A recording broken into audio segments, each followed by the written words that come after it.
नमस्ते। मेरे साथ आज एक बार फिर तेहरान एक्सप्रेस में आबदी साहब हैं। आबदी साहब, इस कार्यक्रम का नाम हम लोग ने तेहरान एक्सप्रेस रख दिया है क्योंकि वहां की ताजा खबरें यहाँ पे बताना जरूरी है देश में। अ, जो सबसे पहली बात आज आपसे पूछनी है, क्योंकि सुबह से इजराइल की तरफ के हवाले से खबर आ रही है कि सुप्रीम नेशनल सिक्योरिटी काउंसिल के जो हेड हैं लारजान साहब, उनको उन्होंने शूट आउट किया है।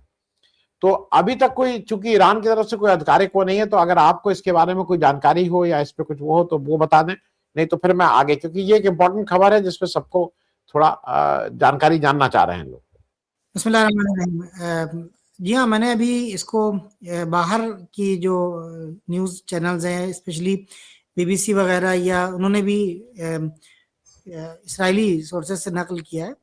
लेकिन ईरान में ऐसा न्यूज़ में कुछ भी नहीं है। अभी मैं न्यूज़ देख रहा था, जो इनका नेशनल चैनल है, उस पे सारी खबरें चल रही हैं। अभी इन्होंने 58th वेव की शुरुआत की है और उसमें बहुत ही हैवी किस्म की मिसाइलें मारी हैं, जिसमें से उन्होंने खैबर शिकन 4, फत्ताह और आपके कद्र, कयाम और जो नए टेक्नोलॉजी वाले ड्रोन्स हैं, उन्होंने आज बहुत ही हैवी हमला किया। और वो कई कई टन के जो भारी वाले हथियार हैं, और ये इसको उन्होंने, इसका जो उन्होंने नारा दिया है, स्लोगन दिया है, वो या अली असगर दिया है, जनाब अली असगर के नाम से। जनाब अली असगर इमाम हुसैन अलैहिस्सलाम के 6 महीने के बेटे थे, जो करबला में शहीद हुए थे, जिनके गले में फॉर्मूला ने तीर मारा था यजीद के फौजी ने। तो उनकी बहुत अहमियत है शियों के दरमियान। तो उन्होंने जो स्लोगन दिया है वो या अली असगर दिया है, और ये याद में है जो ईरान में शहीद होने वाला अब इस वक्त का, यानी जो भी कुछ देर पहले या एक दिन पहले बच्चा शहीद हुआ है, सैयद मुश्तबा, सॉरी मुश्तबा मुश्तबा से रोजे, वो बच्चा 3 दिन का था जिसको इन्होंने बमबारी से शहीद किया। उसकी याद में इन्होंने ये बहुत हैवी किस्म का हमला इन्होंने किया है। और इन्होंने उसका जो लफ्ज रखा है वो फौक संगीन, यानी हैवी और एक्सट्रीम हैवी जो है वो इन्होंने हमला किया है अभी। तो न्यूज़ तो ये चल रही है, और लारीजानी साहब इंशाल्लाह जो है वो महफूज रहे। अभी तक ऐसी कोई खबर ईरानी मीडिया में नहीं है। नहीं। अच्छा आबदी साहब, एक चीज मुझे और नहीं समझ में आ रहा है कि यूएन बिल्कुल अभी तक कोई उसकी तरफ से नहीं आया। आज इस पूरी लड़ाई को मतलब एक करीब 19 दिन 17-18 दिन हो रहे हैं, और यूएन की तरफ से कोई बड़ा स्टेटमेंट नहीं आ रहा है कि भाई उस यूएन का काम यह है कि ये सब लड़ाई झगड़ा कहीं हो रहा हो तो उसको बीच बचाव करो, लोगों से बात करो, एक जगह आके लड़ाई खत्म कराने का काम करो। आपको इसके बारे में कोई जानकारी है कि यूएन की तरफ से कोई इस तरह का बात शुरुआत होने की वो कोशिश हुई हो? मुझे यहां नहीं कुछ सुनाई दे रहा है। आबदी साहब। नहीं, यूएन का कोई तस्करा नहीं हो रहा है। दुनिया परेशान है। ईरान ने यूएन को यानी एक मरतबा कहा भी कि आप आइए, आप जो जुर्म हमारे ऊपर हो रहा है, आगा इराकची ने, मिस्टर राकची ने यूएन को लेटर भी लिखा था अभी कुछ दिन पहले। लेकिन उसके बावजूद ऐसा देखने को मिल रहा है कि लगता है कि यूएन को कोई मतलब नहीं है दुनिया से। पूरी दुनिया इन्वॉल्व हो चुकी है इस जंग में, लेकिन कुछ कह भी नहीं सकते हैं, इसलिए कि यूएन जो है वो यूएन से पहले जो है वो, जैसे कहते हैं कि कोई लीक करके एक वो थी, यानी वर्ल्ड वार 1 और 2 के बाद जो बनी थी league of united nations, league, या लीग ऑफ कोई league, nations, league of nations. League of nations, जी एग्जैक्टली, लीग ऑफ नेशंस थी। वहां पर भी यही सब चीजें होती थी। उसके बाद ये जब यूएन बना है, तो अभी ईरान को लेके अगर आप पूरी हिस्ट्री में देखें, उठा के यूएन की हिस्ट्री में, तो ईरान को लेके या यूं कहा जाए कि रेजिस्टेंस जो फ्रंट है उसको लेके यूएन का बहुत ही ढीला ढाला वहां पर जो रवैया रहा है। तो अभी उससे कोई तवक्को नहीं की जा सकती। ये सबको पता है, पूरी दुनिया को पता है कि ये अमेरिका और इसराइल और क्या कहते हैं ये ब्रिटेन, ये जो वाला फ्रंट है उसके हिसाब से चल रहे हैं। आपको ताज्जुब होगा, एक द लैंसेट की, आपने बिल्कुल, आप तो खैर आप इस बात से आगाह होंगे। अभी ताजी द लैंसेट की जो है वो एक रिपोर्ट हम पढ़ रहे थे, तो उसमें अभी तक इसका कोई तस्करा यूएन की बातों में नहीं आया है कि अमेरिका और यूरोप ने जो छोटे ममालिक के ऊपर या एशियन ममालिक के ऊपर जो सैंक्शंस लगाए हैं 1970 से लेकर 2021 तक, उसमें कहीं पर भी यूएन ने तस्करा नहीं किया है कि द लैंसेट की रिपोर्ट है कि उसमें अब तक 3 करोड़ 8 लाख लोग, 38 मिलियन लोग दुनिया में सिर्फ अमेरिकन और यूरोपियंस के सैंक्शंस की वजह से अपनी जान दे चुके हैं। कितनी बड़ी तादाद है ये, लेकिन इसके ऊपर कोई तस्करा नहीं हो रहा, इसका कोई तस्करा नहीं हो रहा है, इसके बारे में कोई बात नहीं हो रही। जुल्म कितना बढ़ता जा रहा है। और यूएन, अच्छा यूएन का जो मसला है, कोई ऐसा ठोस कदम यूएन उठाता नहीं है, ठीक है, वो वहां पर बस वो खेला जाता है कि हाँ भाई ये खत्म हो गया, ये बुरी बात हो गई, ऐसा नहीं होना चाहिए, ऐसा होना चाहिए। लेकिन अभी ईरान के मसले में तो ये बातें भी नहीं हो रही हैं। यानी ये जो अभी इतनी इतनी जो है वो जुल्म, इतने जराइम बड़े बड़े, यानी आप देखें गैर कानूनी जंग है, गैर कानूनी तरीके से, यानी ये गैर कानूनी है एक तो जंग, दूसरे आपने एक सुप्रीम लीडर यानी किसी भी बड़े लीडर को मारना, ये खुद यूएन के कानून में है, वहां पर है कि ये मारना जायज नहीं है। इस पर भी कोई निंदा नहीं है, कोई कंडम करने की बात नहीं की गई है। फिर बच्चों को, भाई यूएन ही ने तो कानून बनाया है ना, या ह्यूमन राइट्स वालों ने ही तो ये कानून बनाया है कि भाई आप बच्चों को नहीं मारेंगे, बच्चों को खत्म नहीं करेंगे, नरसंहार नहीं करेंगे। 170 के नजदीक बच्चों का नरसंहार हो जाता है, पूरी दुनिया बिलबिला उठती है। जो इंसाफ पसंद, जो जिंदा जमीर लोग हैं, जो सच और हक दिखाने वाले जर्नलिज्म करते हैं, वो इसको चीख चीख कर कह रहे हैं, मगर इनके कान के ऊपर कोई जू नहीं रेंग रही है। ये कोई ना रेजोल्यूशन पास कर रहे हैं, ना उस सिलसिले में कोई जो है वो ये क्या कहते हैं कंडेम कर रहे हैं। समझ में नहीं आ रहा है कि आखिर ये चाहते क्या है, आखिर ये किसके हाथ की पुतली हैं। लेकिन धीरे धीरे ये चीजें रोशन हो गई हैं और वाजे हो गई हैं आनंद जी के। अभी यूएन वगैरह से काम होने वाला नहीं है। जो काम करना है वो ये करना है कि खुद पब्लिक आए, दुनिया भर की पब्लिक आए, सपोर्ट करे, जुल्म के खिलाफ आवाज बुलंद करे, और अमेरिका और इसराइल खास तौर पर इनको दबाव में ले कि तुम इस वक्त जमीन के ऊपर सबसे बड़े फित्तीन और फसादी हो, और तुमको या तो ये चीजें खत्म करनी पड़ेगी या तुमको खुद खत्म होना पड़ेगा। आबिद साहब, अभी एक चीज और देखने में आई। जी जी, आवाज आ रही। एक और चीज देखने में आई कि अमेरिका ने गुहार लगाई थी दुनिया के सारे देशों को, ईयू को लगाया, सबको उसने लानत भेजी कि भाई तुम कुछ नहीं कर रहे हो और कुछ करो और आओ हमारी मदद में। लेकिन फिर से उनका कोई भी साथी इसके लिए नहीं आया। आवाज नहीं आ रही? हाँ, फिर से एक मतलब सवाल करें। जी, मेरा कहना यह है कि उनका कोई भी साथी इस पे नहीं आया। जापान तक ने कल अपनी पार्लियामेंट में कह दिया कि भाई हम इसमें कहीं नहीं आएंगे, आप अपना हॉर्मुज में, वो कह रहे थे अपना शिप भेजो, ये भेजो, वॉरशिप भेजो, कोई उनके साथ नहीं। तो एक चीज और हुई है कि इस वॉर में एक चीज और क्लियर दिखाई दे रही है।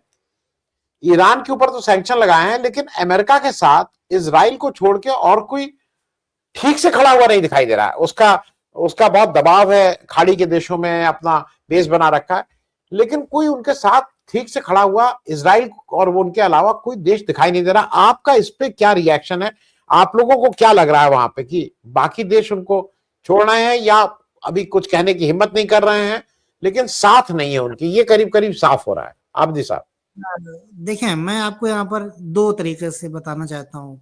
पहली बात तो यहाँ पर यह है कि अभी गुज़िश्ता कुछ दिनों में अगर आप देखें तो पहली बात यह है कि अमेरिका ने, ट्रंप ने, ये जो अपने अलायंस हैं, ये जो अपने दोस्त इनको कहा जाता था, उनकी उसने बुरी तरीके से उनको जलील किया है, ह्यूमिलिएट किया है, अपने पास बुलाकर। यानी एक तुम अपने यहाँ के प्रेसिडेंट हो, दूसरा बड़ा मुल्क है, उसका अपना प्रेसिडेंट या प्राइम मिनिस्टर है, एक प्रोटोकॉल होता है, तुम सामने बैठो, उसको इज्जत दो।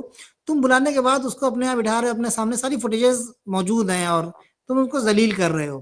ठीक है, इसका कहीं ना कहीं साइकोलॉजिकल असर पड़ता है उस इंसान के ऊपर भी और उस कंट्री के ऊपर भी कि जिससे वो बिलोंग करता है। ठीक है, तो एक तो ये बहुत बड़ा कहीं ना कहीं जो एक फैक्टर ये है। दूसरी बात ये है कि आप ये देख रहे हैं कि अभी तक गुज़िश्ता 50-60 सालों से अमेरिका जो है वो लीडर बन गया है इन्हीं तमाम ममालिक का।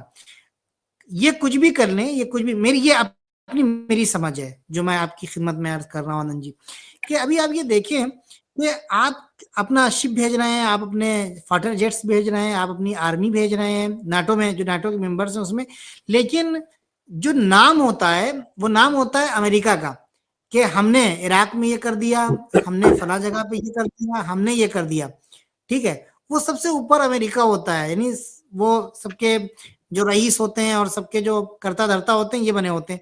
ये चीज भी कहीं ना कहीं लोगों के ऊपर और ममालिक के ऊपर असर कर रही है कि जान हम गंवा रहे हैं, पैसा हम खर्चा कर रहे हैं, फाइटर जेट्स हमारे जा रहे हैं, अकॉर्ड्स हमारे जा रहे हैं, लेकिन नाम इन जनाब का हो रहा है। ये एक बात हो गई। दूसरी चीज जो है वो जो इम्पोर्टेंट है वो ये है कि अभी ताकत का जो संतुलन है वो गिरता हुआ नजर आ रहा है अमेरिका का, और वो किसी और तरफ शिफ्ट होता हुआ नजर आ रहा है। पूरी दुनिया ने इस बात को अभी देखा है, और पूरी दुनिया अभी ये कहती हुई नजर आ रही है कि जो अपने आप को ताकतवर समझता था, जो अपने आप को सुपर पावर समझता था, इस वक्त वो भीख मांगता।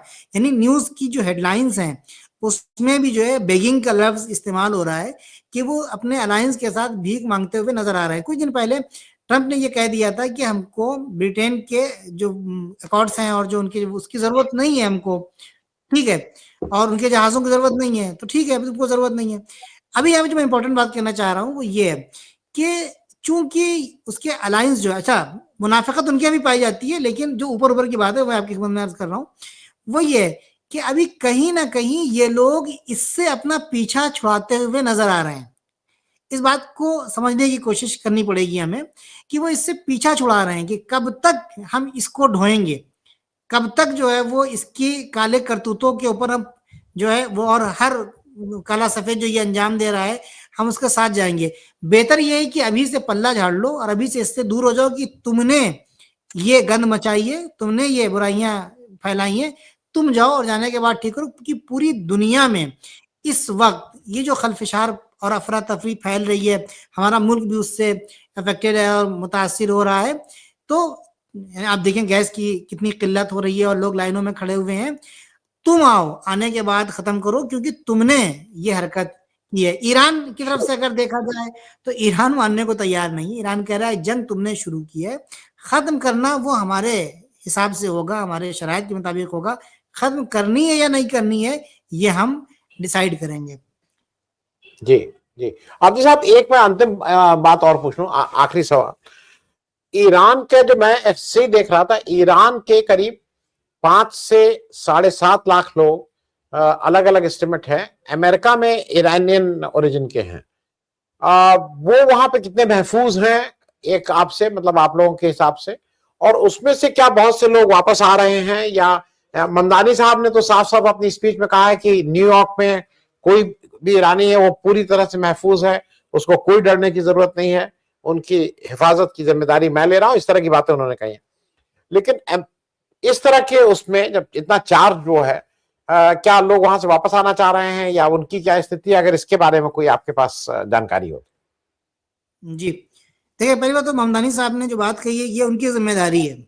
ये उनकी जिम्मेदारी है कि वो हिफाजत करें, और ये उस ऐसी पोस्ट और ऐसे ओहदे के ऊपर हैं कि उनको ना खाली कहना चाहिए बल्कि ये जिम्मेदारी बनती है उनकी कि दूसरे देश के नागरिकों की हिफाजत करें जिस देश में वो लोग मौजूद हैं। अमेरिका या यूरोप या दूसरी कंट्रीज में रहने वाले जो जो लोग हैं, जो ईरानी है, वो दो तरह के हैं सर। एक वो लोग हैं कि जिन्होंने वहां पर असाइलम के लिए या पनाह के लिए जो है वो दरखास्त दी थी, एप्लीकेशन दी थी, और वो कबूल होकर वो वहां पे इस तरीके से पनाह में रह रहे हैं। क्यों रह रहे हैं पनाह में? क्योंकि उनको इस्लामिक रजीम पसंद नहीं थी, या उन्होंने न खाली पसंद नहीं थी, या उन्होंने यहाँ पर कुछ ऐसी खराबकारियां की हैं कि जिसकी वजह से अगर वो यहाँ पर रहते तो या तो उनको कोर्ट की तरफ से सख्त सजा मिलती, या उनका क्या कहते हैं, उनको मौत की सजा होती। इस हद तक उन्होंने खराबियां की, तो वो भाग के गए। दूसरे वो लोग हैं जो बिजनेस पर्पज से या एजुकेशन पर्पज से या जॉब वगैरह के लिए वहां पर गए हैं। ये वो लोग हैं जो वफादार लोग हैं, मुल्क को चाहते हैं, मुल्क को मानते हैं। अभी सैकड़ों की तादाद में टर्की से, इटली से, फ्रांस से, अमेरिका से वीडियोस आ रहे हैं कि लोग आना चाहते हैं, और कुछ लोग जो हैं वो आ गए हैं।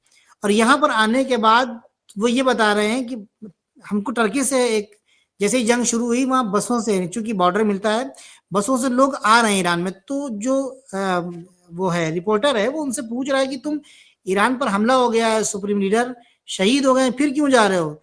तो कह रहे हैं कि अगर सुप्रीम लीडर शहीद हो गए तो हम तो जिंदा हैं, मुल्क को बचाने के लिए हमारी जरूरत है, हमारा वहां रहना जरूरी है। कहा अगर मर गए तो मर गए तो मर गए, शहीद हो गए तो शहीद हो गए। इस तरीके से जो लोग यूरोप से आ रहे हैं, जो अमेरिका से आ रहे हैं, हमारे पास वीडियोस मौजूद हैं, उसके फुटेजेस मौजूद हैं, हम देख रहे हैं रोजाना उसको। वो यहाँ पर आ रहे हैं, कसीर एक बड़ी तादाद आ रही है, पूरे तो नहीं आएंगे, 7-8 मिलियन लोग हैं, लेकिन एक बड़ी तादाद है जो आ रही है, इस बात को समझते हुए और इस बात का ऐलान करते हुए कि हमारा फर्ज है कि हम अपने मुल्क के साथ रहें और मुल्क के साथ खड़े होने का ऐलान करें। आपको इंटरेस्टिंग चीज हम आज बताएं, वो ये है कि अभी ये ईरानी साल जो है, शमसी साल इसको कहते हैं, वो खत्म हो रहा है, इसका आखिरी महीना है, 4 दिन बचे हुए हैं।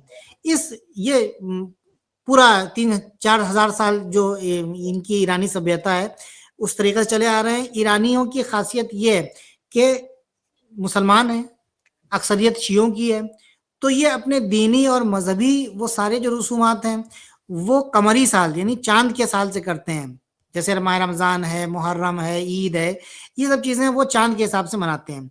लेकिन इनका इंटरनल जो पूरा सिस्टम होता है वो शमसी साल से चलता है, यानी इनके इनके यहाँ क्या कहते हैं, हमारा ईसवी साल जो है उसकी अहमियत नहीं है, ठीक है, ये शमसी साल से चलते हैं। अभी वो 1404 साल ये चल रहा है और अभी 4 दिन के बाद 1405वां साल ये यहाँ पर शुरू हो जाएगा। इसके आखिरी जो वेंसडे होता है, आखिरी महीने का आखिरी वेंसडे जो होता है उसको कहते हैं चारशंबे सूरी।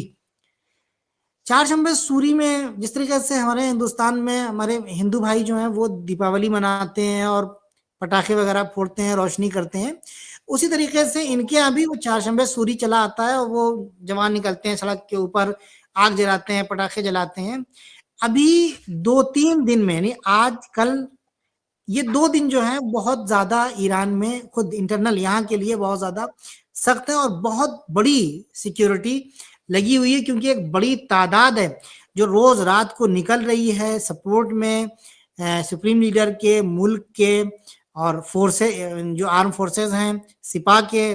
तो अब यहाँ पर जो इसराइली एजेंट हैं या अमेरिकी एजेंट हैं जिन्होंने अभी कुछ दिनों पहले, 2 महीना पहले इन्हें जो राइट्स किए थे, जो टेररिस्ट अटैक्स किए थे, बसें जलाई थी, बैंक्स लूटे थे, तो उसके बाद हुकूमत ने ये ऐलान कर दिया था इस टाइप की और इस तरह की एक्टिविटीज करता हुआ कोई भी अगर नजर आएगा तो हम उसको ईरानी नहीं समझेंगे, हम उसको इसराइली और अमेरिकी समझेंगे और उसके साथ उसी तरीके से पेश आएंगे। उसी तरीके से पेश आने का मतलब ये है कि फिर उसके लिए हमारी जान मोहतरम नहीं होगी। लेकिन अभी बाहर की तरफ से, यानी ईरान इंटरनेशनल जो एक न्यूज चैनल है पर्शियन और फंडेड बाय इजराइल और अमेरिका है वो, तो उसको उसकी तरफ से ये कहा गया है कि आप लोग निकलिए और आइए सड़कों के ऊपर। तो एक तरह का एहतिमाल है, एक तरह एहतियात के तौर पर यहाँ पे बहुत ज्यादा फोर्सेस लगा दी गई हैं, लेकिन इंशाल्लाह कुछ ऐसा होगा नहीं। अभी से 5 बजे बुलाना था, अभी 4:30 यहाँ पर बजा है, 5 बजे का ऐलान था कि पब्लिक 5 बजे सड़क के ऊपर आ जाए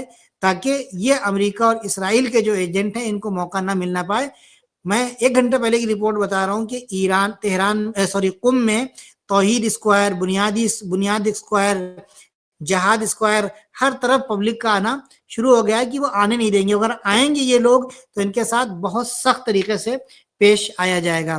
तो इंशाल्लाह कोई ऐसी बात होगी नहीं, लेकिन अभी इस वक्त कड़े इंतजामात किए गए हैं और चारों तरफ जो है वो पुलिस की गाड़ियां जो है वो लगी हुई हैं। जी, बहुत बहुत शुक्रिया आबिद साहब, आपसे ये चर्चा जारी रखेंगे क्योंकि भाई यहाँ लखनऊ में मैं बैठा हूँ, हम सब लोगों को तो भाई ईद का इंतजार है, 2-3 दिन बाद वो है, तो हम सब लोग तो भाई उस त्योहार का इंतजार कर रहे हैं क्योंकि बहुत धूमधाम से मनाया जाता है। बहुत बहुत शुक्रिया बातचीत करने के लिए, बहुत बहुत शुक्रिया, थैंक यू। खुदा हाफिज।